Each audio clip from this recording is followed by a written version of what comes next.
Como você se vê daqui 1 ano, 2 anos, 5 anos, 10 anos? Como você vê a sua vida? Você consegue se imaginar daqui a algum tempo? Fecha os teus olhos e tenta você se imaginar daqui 1 ano. Daqui 1 ano. Nesse dia, 3 de novembro, mas de 2019. Tenta imaginar como vai estar a sua vida. O que você vai estar fazendo? Será que já vai estar casado? Será que você já vai estar com alguém, pelo menos?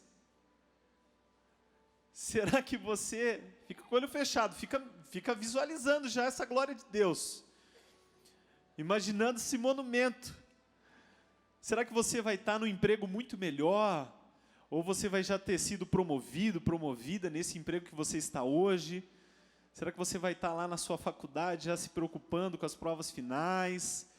Será que você tá vindo aqui com a sua família já? Com seus amigos, aqueles amigos que você já tem convidado para Viena? Como é que você vai estar? Será que você já não vai nem se preocupar mais com dinheiro, porque já está vindo tanto para a sua vida, glória a Deus? Como é que vai estar? Pode abrir os seus olhos. Quantos não gostariam de ter uma visão além assim, do tempo, do alcance, uma visão que você pudesse saber o que vai acontecer lá na sua frente, saber o que as pessoas pensam, saber que passos tomar? Eu te confesso que é uma das coisas que eu mais busco de Deus, visão. Eu busco tentar entender o que fazer, qual o próximo passo a tomar, o que vai acontecer, como eu posso fazer as coisas darem certo. Tem mais alguém aqui assim também? Que pensa como pode fazer melhor. Eu fico pensando o que Deus quer que eu faça no ano que vem. Eu fico imaginando qual ministério que Ele quer que eu desenvolva, se Ele quer que eu continue, se Ele quer que eu cresça onde eu estou, se Ele quer que eu mude. Eu fico imaginando quais as pessoas que Deus quer que estejam juntos de mim e quais as pessoas que Deus quer me levar para junto delas. Eu fico pensando. Em tudo isso, eu fico vendo o quão importante é ter a visão. Visão é uma coisa fundamental. É um dos sentidos mais importantes da vida. E você sabe que na Bíblia, Jesus ele vai falar muito sobre a visão. Jesus vai falar muito sobre ver. E se tem uma coisa que Jesus vai fazer muito na Bíblia também, é curar pessoas cegas. Você já viu várias vezes Jesus curando um cego. Você deve lembrar lá do cego de Jericó e outros cegos que ele também curou. Rapaz, é muito difícil uma pessoa que não tem visão. Nós temos aqui na comunidade algumas pessoas que são cegas ainda. Amém? Ainda. Daqui a pouco não serão mais, eu creio. Mas é talvez um dos sentidos mais... Todo sentido é importante, mas a visão é um dos mais importantes. Você precisa para tudo praticamente. Então Jesus, ele usava muitas vezes a visão num sentido metafórico. Ele fazia uma alegoria sobre a questão de ver ou não ver. Jesus muitas vezes se referia no literal, alguém que não via, mas muitas vezes também ele falava sobre a falta de visão espiritual, a falta de visão na vida, a falta de visão no sentido de falta de sabedoria. Lá em Lucas 6,39, só para dar uma introdução, não precisa abrir, Jesus fala assim: pode um cego guiar outro cego? Lógico que ele não está só falando do literal, que seria muito complicado uma pessoa que não vê, ajudando outra que também não vê atravessar a rua, já pensou? Vem aqui é onde? Eu também não sei. Jesus não estava só falando literal, que é uma verdade, mas ele estava falando num sentido espiritual e também um sentido de vida das pessoas. Como pode uma pessoa que não sabe aonde vai levar outra? Como uma pessoa que não tem uma visão do futuro, não tem sonhos, não tem propósitos, não tem objetivo, como ele pode guiar outra pessoa para algum lugar? Fique esperto, você que quer casar aí. Como você vai chegar a algum lugar estando do lado de alguém que não tem rumo na vida? Então Jesus, ele vai utilizar a cegueira não só literal.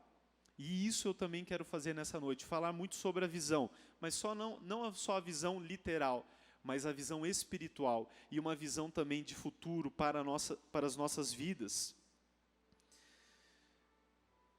Jesus, ele fala em João 9,39, também não precisa abrir, ele fala: eu vim a este mundo para juízo, a fim de que os que não veem vejam, e os que veem se tornem cegos. Você sabe que Jesus não passava na rua dizendo: fica cego, fica cego, fica cego. Não é nesse sentido que ele está falando. Mas ele fez muitas pessoas verem. João vai falar assim: nós vimos a sua luz, a luz do unigênito do Pai. Muitas pessoas enxergaram, tiveram uma visão. Jesus perguntou: quem dizem que eu sou? Ah, você é um profeta, ah, você é Elias, ah, você é João Batista. E Pedro vai falar: tu és o Cristo, o Filho do Deus vivo. Pedro teve uma visão. E essa visão, Jesus mesmo vai falar, é sobre essa visão, sobre essa revelação que eu vou estabelecer a minha igreja. Como é importante ter uma visão. Quem tem uma visão sempre está à frente dos outros. Então Jesus vem: eu vim para dar vista a todos aqueles que não conseguem ver. Eu sou um que nessa noite estou falando de Jesus, eu quero ver muito mais. Tem muitas coisas que eu ainda não consigo ver, amém? Mas Jesus, ele nunca vem só para resolver o maior problema da vida de qualquer pessoa. Sabe qual que é o maior problema da vida de qualquer pessoa? É a falta dele. O maior problema que existe é a falta de Jesus. Ele sempre vem para resolver essa grande falha de qualquer ser humano, não ter Jesus. Mas quando ele resolve esse problema, que os seus olhos são abertos, ele começa a resolver outros problemas juntos. Jesus nunca vem só para resolver o problema da salvação. Ele vem para restaurar a sua vida também. Amém? Você creu em Jesus, você é salvo. Mas quanta coisa ainda precisa ser melhorada aí dentro do seu coração? Muitas. Então eu quero mostrar em vários cegos que Jesus curou as coisas a mais que ele precisa curar para que nós possamos ter a sua visão. E o primeiro que eu quero ler com vocês está em Mateus capítulo 20, versículo 29. Pode abrir lá, liga aí sua Bíblia, ajuda o irmão do lado. Mateus 20, 29. Mateus 20, 29 diz o seguinte: saindo eles de Jericó, uma grande multidão o acompanhava. E eis que 2 cegos, assentados à beira do caminho, tendo ouvido que Jesus passava, clamaram: Senhor, Filho de Davi, tem compaixão de nós. Mas a multidão os repreendia para que se calassem. Eles, porém, gritavam cada vez mais alto: Senhor, Filho de Davi, tem misericórdia de nós. Então, parando Jesus, chamou-os e perguntou: que quereis que eu vos faça? E responderam: Senhor, que se nos abram os olhos. Conduído, Jesus tocou-lhe os olhos e imediatamente recuperaram a vista e o foram seguindo. Amém? Tem outro evangelho da Bíblia que fala que era um cego de Jericó, mas eu fiz questão de pegar esse que diz que eram 2 cegos de Jericó. O número de cegos não faz tanta importância. Jesus operou o milagre de qualquer maneira, amém? Essa passagem é muito famosa, mas eu quero que você preste atenção. Jesus estava passando, aqueles cegos, Jesus, filho de Davi, só de os cegos falarem filho de Davi, mostra que aqueles cegos já eram salvos, eles já criam em Jesus. Repita comigo: eles criam em Jesus. Então o problema deles não era a salvação, o problema deles parecia ser a cegueira, mas não era a cegueira o pior problema deles. Jesus chega e pergunta para eles: o que vocês querem que eu faça para vocês? E eles, obviamente, não foram pedir um cão-guia para Jesus. Eles pediam: mestre, a gente quer ver. Eles sabiam que Jesus é aquele que pode fazer de verdade e resolver o nosso problema. Então Jesus ali, coração cheio de amor, de compaixão, vai falar: então, eu quero que vocês vejam sim. Tocou neles e eles viram. resolveu o problema da falta de visão. Mas o maior problema que que Jesus resolveu na vida deles, foi esse última parte do versículo 34, que fala, e foram seguindo. Porque muitas pessoas se convertem, mas não é porque se convertem e são salvas que passam a seguir Jesus. Algumas pessoas ainda estão o quê? Cegas, porque elas acham que seguir Jesus, que amar Jesus, é você ter um grande respeito e admiração pela figura de Jesus no seu coração. Mas, irmão, se eu for na balada, eu tenho certeza que talvez a maioria do pessoal na balada, indo para a balada, passou na frente da igreja, fez o sinal da cruz. E ainda falou, Deus, cuida de mim lá. Irmãos, nós vivemos num país cristão, grande maioria cristã. Quantas pessoas nós conhecemos que têm uma profunda admiração por Jesus, respeito por Jesus, mas não segue Jesus? Você já conheceu alguém assim? Levanta sua mão. Olha aí, ó. Não, eu vivo do meu jeito aqui. Jesus conhece o meu coração. Essa resposta é boa, né? Jesus conhece o meu coração. Ele sabe. Estou matando, estou roubando, não estou nada e tal. Aqueles cegos, eles só precisavam ver, porque eles já criam, mas eles precisavam que algo caísse dos seus olhos para que eles seguissem Jesus. Então, algumas pessoas, Jesus ele vai curar imediatamente, porque simplesmente você quis.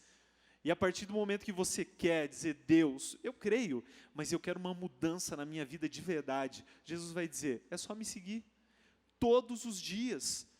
É só você olhar para quem eu sou e ser meu imitador, e ter a sua vida totalmente transformada, porque é impossível você viver pertinho de Jesus e não ser transformado pela glória dele. É impossível.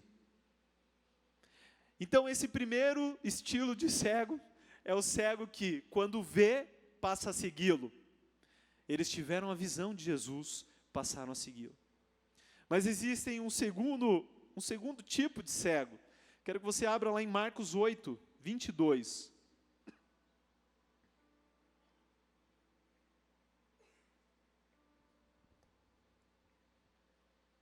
Marcos 8, 22.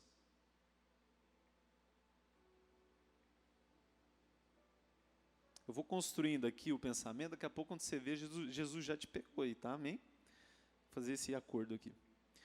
8, 22 fala assim, ó. Então chegaram a Betsaida e lhe trouxeram um cego, rogando-lhe que o tocasse. Jesus, tomando o cego pela mão, levou-o para fora da aldeia e, aplicando-lhe saliva aos olhos, impondo-lhe as mãos, perguntou-lhe, vês alguma coisa? Este, recobrando a vista, respondeu, vejo os homens, porque como árvores os vejo andando. Então novamente lhe pôs as mãos nos olhos, e ele, passando a ver claramente, ficou restabelecido, e tudo distinguia de modo perfeito. E mandou Jesus embora para casa, recomendando-lhe, não entres na aldeia. O segundo tipo de pessoa que precisa da visão, é aquele que, além de precisar ter a visão, ele precisa sair de um ambiente de incredulidade. Você vai ver uma coisa muito interessante. Eu nunca vi Jesus fazer isso. Antes de curar, Jesus teve que tirar o camarada da cidade. Você vai ver, ele pegou o camarada e levou ele para fora de Betsaida. Vamos sair dessa cidade aqui. Lá fora, Jesus pôde operar a cura. Daí você pergunta, mas meu Deus, Jefferson, eu realmente não tinha prestado atenção que Jesus levou o camarada para fora da aldeia, para fora daquela cidade. Mas por quê? Se você ler Lucas 10, 13, não precisa abrir, só para você gravar, Jesus fala, ai de ti, Corazim, ai de ti, Betsaida, porque se em Tiro e Sidom se estivessem operados os milagres que em vós se fizeram, há muito que elas se teriam arrependido, assentadas em pano de saco e cinza. Por que Jesus teve que tirar aquele cego daquela aldeia, daquele lugar? Porque Betsaida era um lugar onde as pessoas eram incrédulas, não tinham fé. Não adianta você começar a ter uma visão de Deus se você estiver no meio de pessoas incrédulas. O problema muitas vezes é que a gente começa a caminhar com Jesus, mas se mantém num ambiente de incredulidade.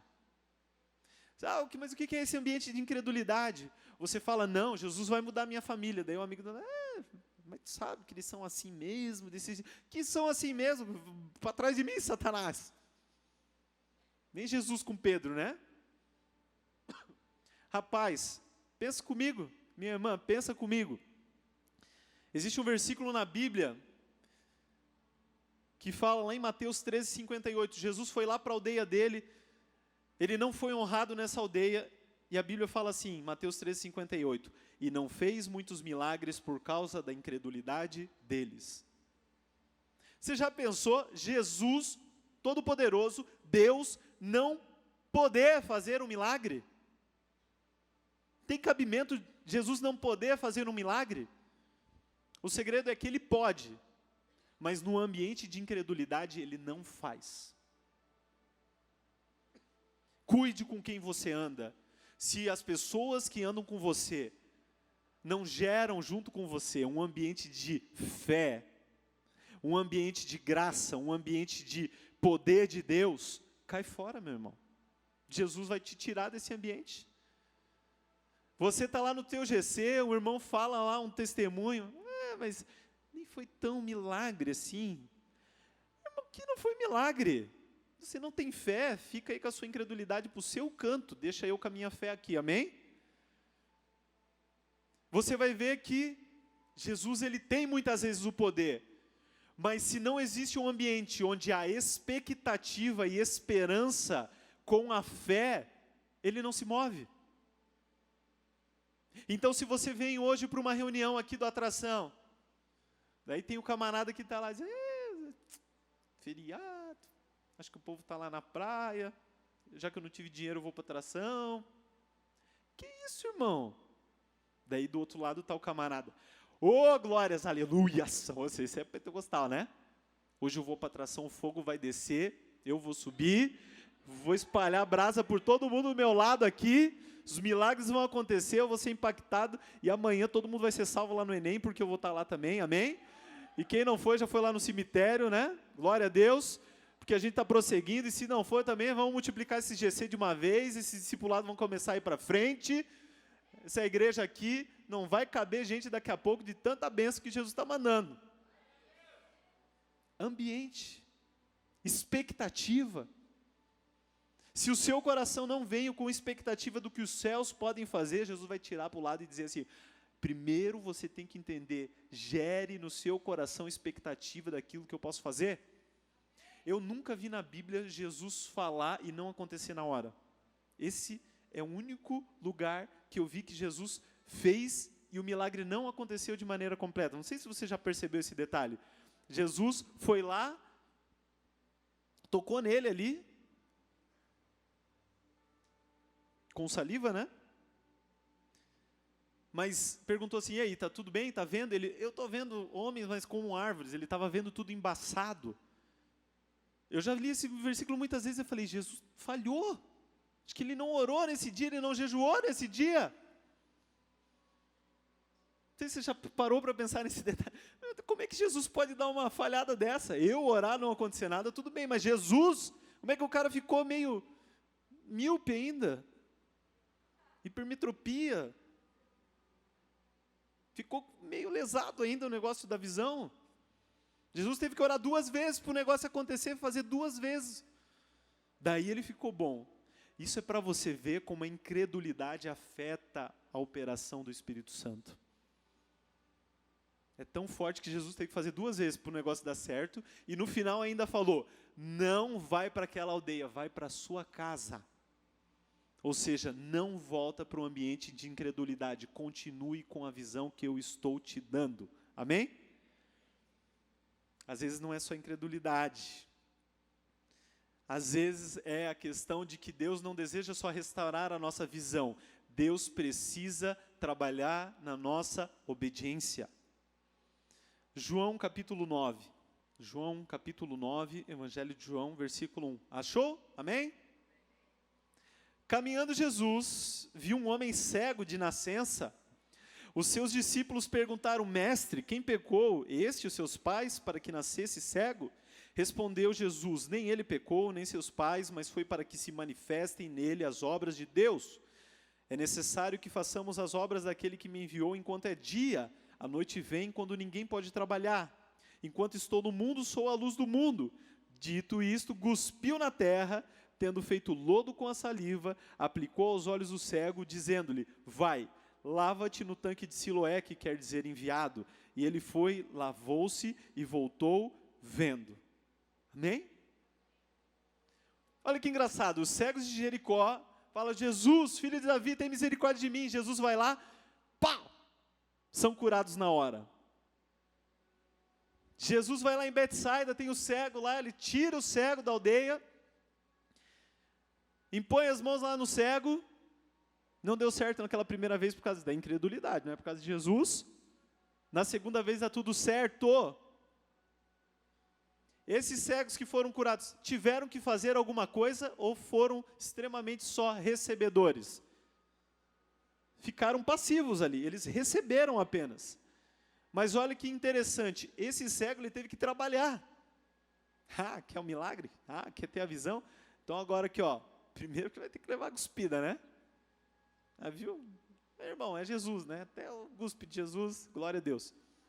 Alguns irmãos não tanto. Aquele cego teve que trabalhar para ter a sua visão de volta. Mas não é só o trabalhar, ele teve que obedecer. Se aquele cego tivesse lá com o lodo, com a saliva, e fosse: esse tanque de Siloé aqui não é muito bom, vou no tanque de Betesda. Ia dar certo? Não.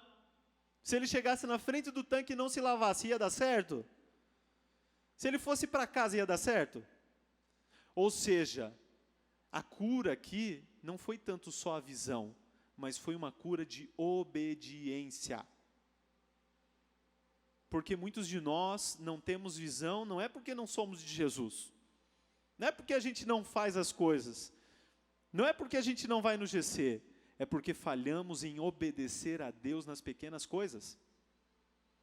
Porque, meu irmão, se Jesus tivesse pedido uma grande coisa para aquele cego, quinhentão, estou te curando. Mas Jesus, quinhentão é demais. Se fosse uma grande coisa, mas já pensou? Vai ali naquele tanque e se lava. Naquele tanque, se lavar. Nas pequenas coisas. Mas Jesus, ele ama aqueles que são fiéis nas pequenas coisas. Se você não é fiel no pouco, você não vai ser colocado no muito. Muitos de nós só teremos a visão de Deus para as nossas vidas, para o nosso futuro, para o nosso ministério, quando nós começarmos a obedecer às pequenas coisas. Amém? Mas tem aqueles que não são só a questão de obediência a Deus. Mas tem aqueles cegos que Deus quer restaurar a visão, mas também precisa ensinar sobre autoridade. Vai lá em Atos, capítulo 9. Fala assim, 9:1. Saulo, respirando ainda, Paulo, né, para quem não está aqui ligando o nome à pessoa. Saulo, respirando ainda ameaças de morte contra os discípulos do Senhor, dirigiu-se ao sumo sacerdote e lhe pediu cartas para as sinagogas de Damasco, a fim de que, caso achasse alguns que eram do caminho, assim homens como mulheres, os levasse presos para Jerusalém. Seguindo ele estrada fora, ao aproximar-se de Damasco, subitamente uma luz do céu brilhou ao seu redor, e caindo por terra, ouviu uma voz que lhe dizia: Saulo, Saulo, por que me persegues? Ele perguntou: quem és tu, Senhor? E a resposta foi: eu sou Jesus, a quem tu persegues. Mas levanta-te, entra na cidade, onde te dirão o que te convém fazer. E os seus companheiros de viagem pararam emudecidos, ouvindo a voz, não vendo contudo ninguém. Então se levantou Saulo da terra e, abrindo os olhos, nada podia ver. E guiando pela mão, levaram para Damasco. Esteve 3 dias sem ver, durante os quais nada comeu, nem bebeu. Ora, havia em Damasco um discípulo chamado Ananias. Disse-lhe o Senhor numa visão: Ananias. Ao que respondeu: Eis-me aqui, Senhor. Então o Senhor lhe ordenou: Dispõe-te, vai à rua que se chama Direita, e na casa de Judas procura por Saulo, apelidado de Tarso, pois ele está orando. E viu entrar um homem chamado Ananias, e impor-lhe as mãos para que recuperasse a vista.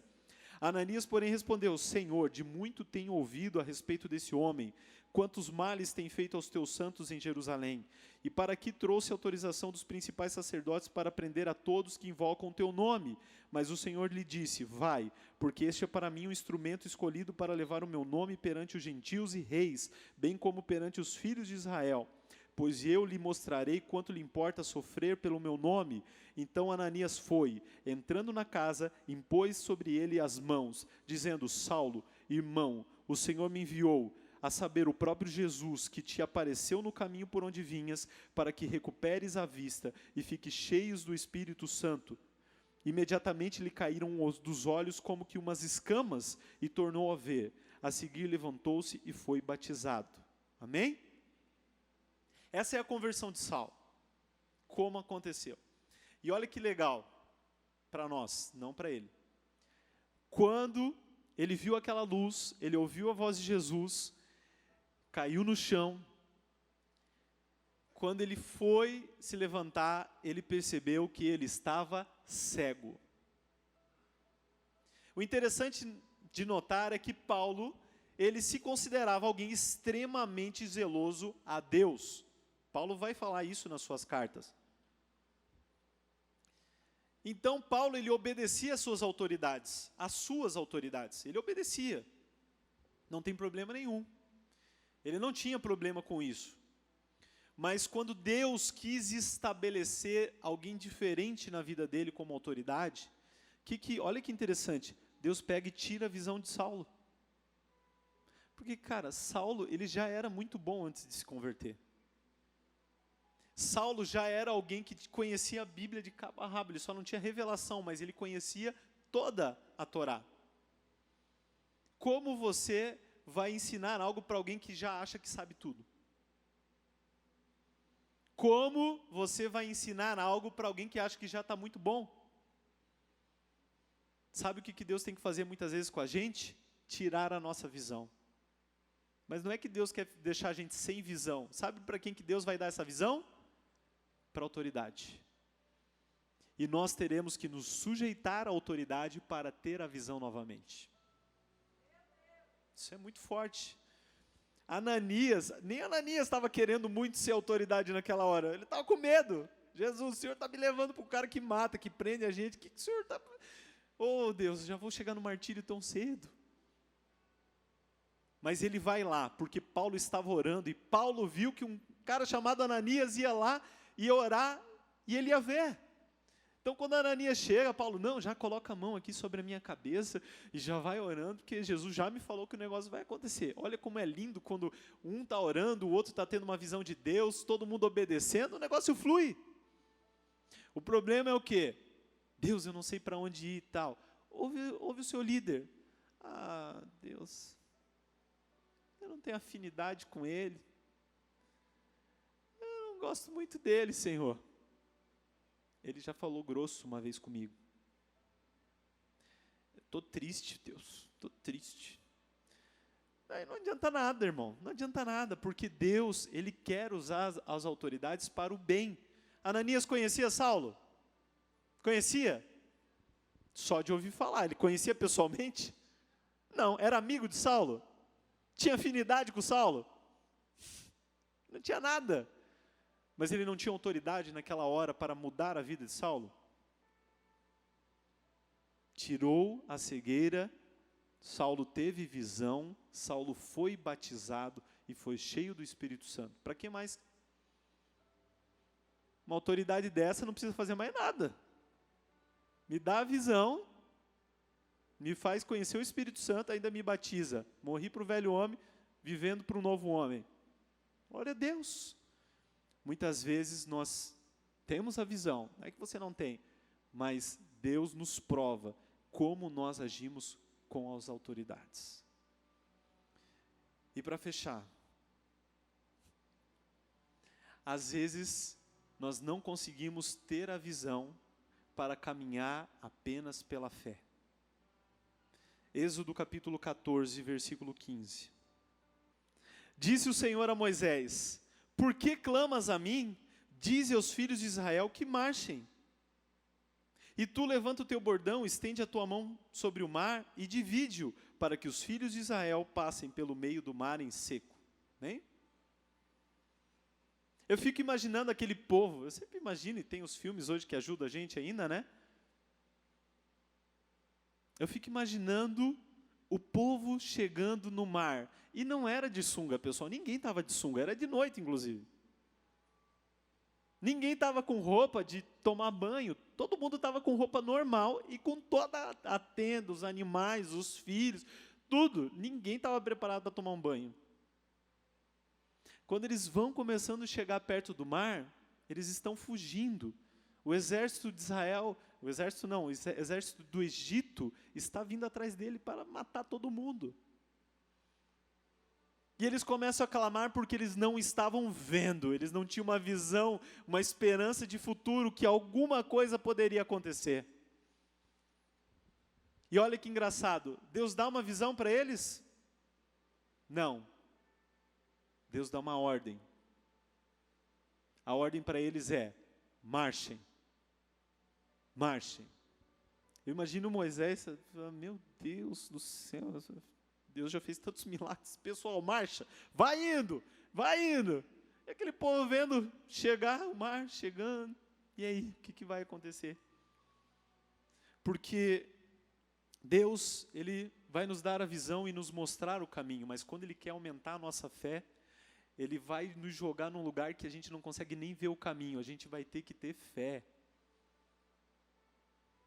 Muitas vezes na sua vida você não vai conseguir caminhar pelo que você vê, nem espiritualmente. Você vai ter que se agarrar numa palavra que Deus tem te dado, amém?